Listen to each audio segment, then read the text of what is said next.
What up, people? I'm back. But how's it going, guys? I'm getting on today. Today, I'm going to be talking about something a little bit more serious. You know, it hits home for sure for me. But I'm going to be talking about equality in the workforce. And I was actually challenged to do this video by one of my good friends, Courtney, from Wisconsin. Shout out, Court. And she's actually a member of American Association of University Women. And I absolutely love this group. I really was looking into them. They have been very strong advocates about women's rights, about, equality in the workforce, not only for women, but also minorities. And, she had challenged me about doing this. And it was funny because she actually hit me with one of my own lines. I know I gave out a challenge not that long ago, and it said to help out others without seeking anything in return, right? And she said, this is how I do it. I help others by doing this, and I don't seek anything in return. And she challenged me to make a video because she was just interested to see what my opinion would be about inequality in the workforce. And honestly, when I was thinking about this and reviewing this in my head, I've thought of three main groups of people that really need to take the blame and understand the blame in order to start changing, right? They always say, the first step is admitting it, right? So the first type of people that I need to call out about this issue still being an issue in our day in life, even here in America, is us, the colored people, women, minorities of any ethnicity, whatever it may be. It's on us, right? Because you allow someone to treat you the way you've been treating. So if you feel like you've been mistreated or anything like that, that's probably because you've been like a doormat most of your life and you let people walk all over you, right? That's why they can get away with mistreating you, right? For me, if I was ever in a situation like that, especially in the area that I grew up around, a lot of people would, they say things, they joke, they do whatever, you know what I mean? But it's not right, you know what I mean? Or I've seen things where, someone's getting paid higher even though they just started, even though this woman's been here longer and she's definitely more reliable, she's not getting as paid as much, There's been so many different, instances of where there's inequality in a workforce. But like I said, it comes down to honestly that individual that is going through that, right? First of all, right? Because, like I said, you either got to do two things if you ever find yourself in this situation. You either fight, and other people might say flight, right? Fight or flight. I say fight or change, right? And the way you can fight is you mention this to the person. You bring it up to their attention, right? So I'm mentioning it to this person. Okay, person's still mistreating me. All right, I'm going to go to their supervisor. All right, things still haven't changed. I'm going to go to their supervisors, all right? And if that doesn't work, right, if I've gone to the head of the head and nothing's changed, now you have a lawsuit. Boom. And that's a way to fight, And not only that, but you also gain another little stream of income for a second, right?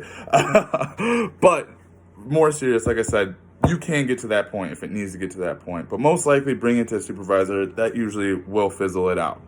They will figure something out in order to change that, because they don't want that either. Also, like I said, or it might get as drastic as where you got to change. You need to change something. You need to change your personality. You need to say something to this person, or you need to change overall maybe where you're located, right?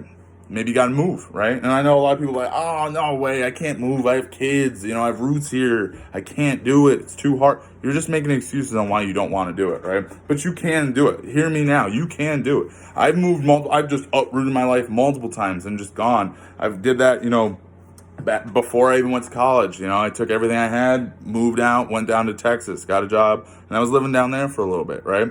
Same thing. I also did the same thing going to Wisconsin. I just moved out to Wisconsin, I moved out to Wisconsin. It was great. I found a career, my girl came, and I got engaged and it was awesome. I was living on my own. I was doing the thing, right?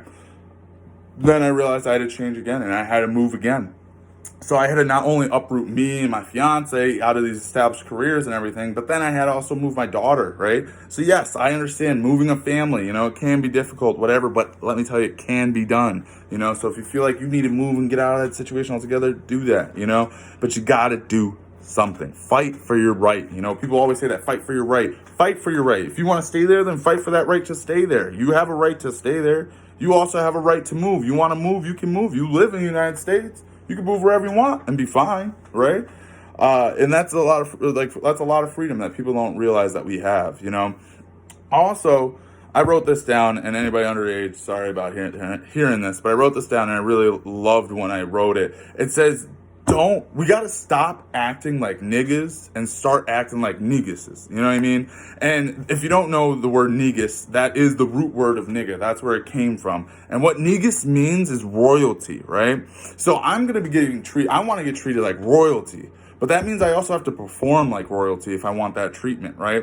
A lot of people, they also make this, I'll be honest, I've seen it plenty of times, in the black community, white community, Hispanic community. I've seen this in multiple different ways where people will just say that, oh, I feel mistreated here. Oh, this is, they're not treating me right because of my minority, or they pull the black card or the woman card or whatever it may be. And they use it as an excuse. If you do that, number one, shame on you. You should never do that. For myself, I'm a very strong believer in my actions speak louder than my words, right? So if I'm acting right, very seldom will people just be mad at me, right? But there are those people out there as well, and we need to find those people and cut that out, right? But the biggest thing by going back to that phrase that I just said, stop acting like niggas and start acting like neguses, is exactly that too, is you need to also show what you're worth and then go collect it. You know what I mean? So if you feel like you should got that promotion, but this person got the promotion over you, even though you've had more experience, you've done more for the company, blah, blah, blah, whatever it may be, you need to show that worth and then you need to collect it. Meaning you have to go and say something about this. Hey, I've been our number one rep. How come Tom got that promotion? I don't understand. You don't have to be as aggressive. Let's say, because a lot of these people are usually introverts at this point in time, right? I don't care what it is. Have the one-on-one meeting with the person who made that decision. The person who made that decision. If it's not middle management, don't talk to middle management about it. Talk to upper management, whatever it may be, right? But you got to make sure that you're not letting people treat you like this, right? Second group of people I need to call out are the coworkers and middle management. If you are a coworker, I'm calling you out because I know when people are getting treated better than you, as well as when people are getting treated worse than you, right? So if you're seeing mistreatment happen and you're not saying anything about it, it's just as bad as doing it, right? And if you haven't learned that, go look out and see what this past year has looked like when it comes to people saying stuff, right? You saw it everywhere. People say, if you're not saying stuff, if you're not going out there and protesting this, it won't change. And that's absolutely true. Look at any revolution that's happened in America's history and anybody's history. It doesn't matter. Revolution changes comes from saying something. You gotta do something. I don't care, like I said, if you're the one doing it or not. If you're not saying anything about it, you're basically supporting it, right? So say something. And ask that individual, how are they feeling? How'd you take that? Was that okay? Okay. If you're mad, I would say something and then give them advice, help them out. You might even want to speak to the middle manager or a supervisor around about this, but you got to make that. You got to make that decision to help stop this, all right? Like I said, that middle manager as well. Any middle manager out there, hear me now. You are the voice for all the workers under you. You are that. That's all a middle manager is, really, is that communication tunnel between upper management and employees, right? You are the one that changes that. So if someone's saying that, you are the one who has to really fight for these people. You are the one. You're the one. That's why you got into that manager position, is because this company saw you as a leader. Saw you as someone that can help manage and lead these people. And as a leader, if someone on my team is getting mistreated, all bets are off. I don't care. You can even let's break it down. I do want to look at this like this. Imagine being a football team, right? If one of your players gets cheap shotted, and you're the coach, middle manager, right? You're the coach, and you see this happen. Have you ever seen a coach just be like, oh, no, they freak out, right? They lose it. Their headset's off. They're in the ref's face. Some might even get to the extent of yelling at that other player, right? But they get heated. They get mad because they understand these are my teammates. These are my people. I'm not going to let bad things happen and continue to happen. It's messed up. So you need to realize you are one of the biggest people. If you're saying something, then it's probably a huge issue. Whereas upper management says, oh, one employee is just saying this, it's not a big thing. Oh, but our manager's saying this, it's definitely a bigger thing than we thought, right? So I challenge you guys to make sure you're also, speaking up for this little man, right? And then last but not least, our owners and upper management. Guys, if you are the owner or upper manager and this is happening in your company, this is on you.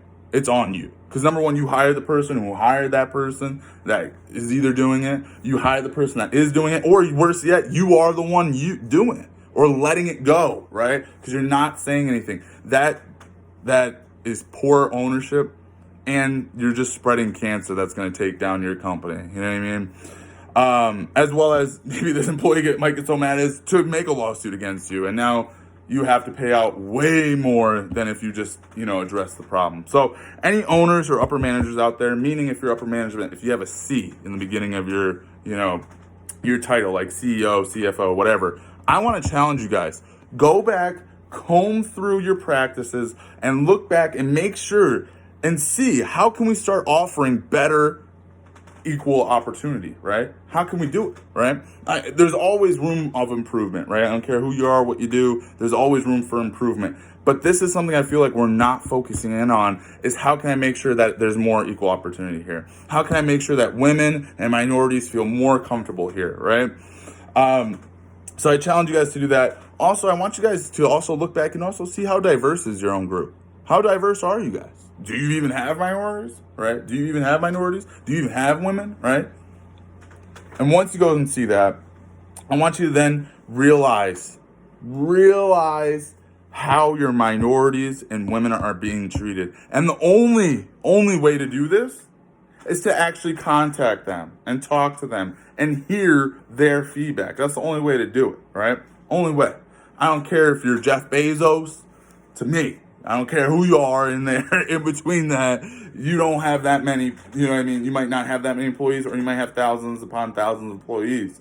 If that's the case, all you have to do is send out.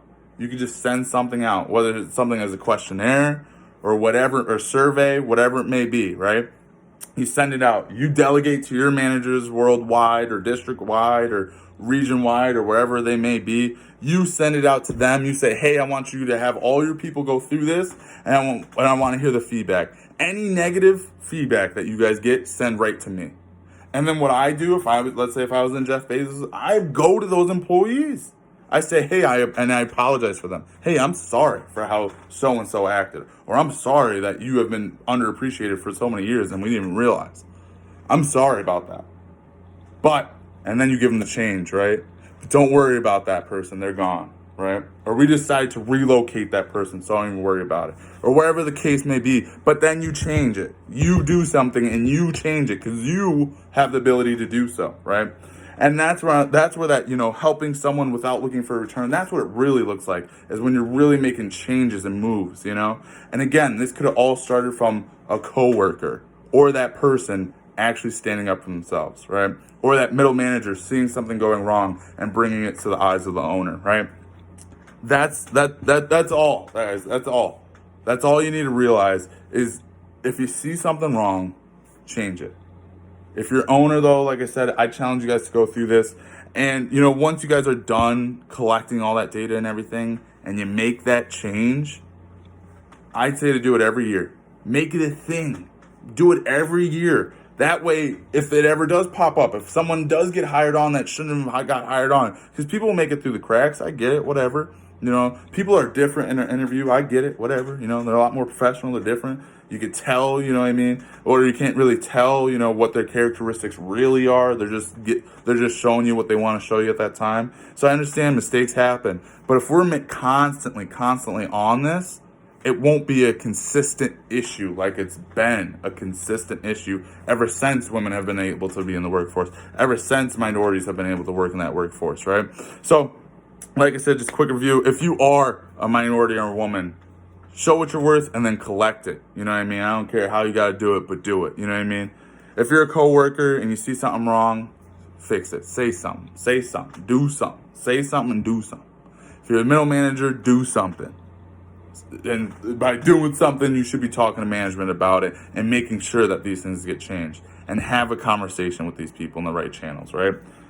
And if you're an owner, you are upper management, you need to do something. You need to do something, whether that's changing how you're acting, whether that's figuring out what's actually going on in the workforce, in those other offices that you're not able to get to every day, figuring out what the daily is going on for these people, making sure that there are nobody's feeling mistreated or wronged in any way. And then, like I said, once you comb through all these things and you find those loose ends, that you cut them, that you cut out those cancers, right? That's the name of the game, guys. But as far as that, that's really all I had on equality in the workforce. I love to hear you guys' opinions. If you guys want to either make, reaction videos, send them to me, or, comment below, whatever. Thank you, Courtney, for this challenge. I absolutely loved it. It was a little bit different, a little bit more real, but I absolutely loved it. If anybody else, if you guys have any challenges or, you have obstacles in your life that you need help with, like I said, don't forget to hit me in the DMs. All right, guys, have a blessed day.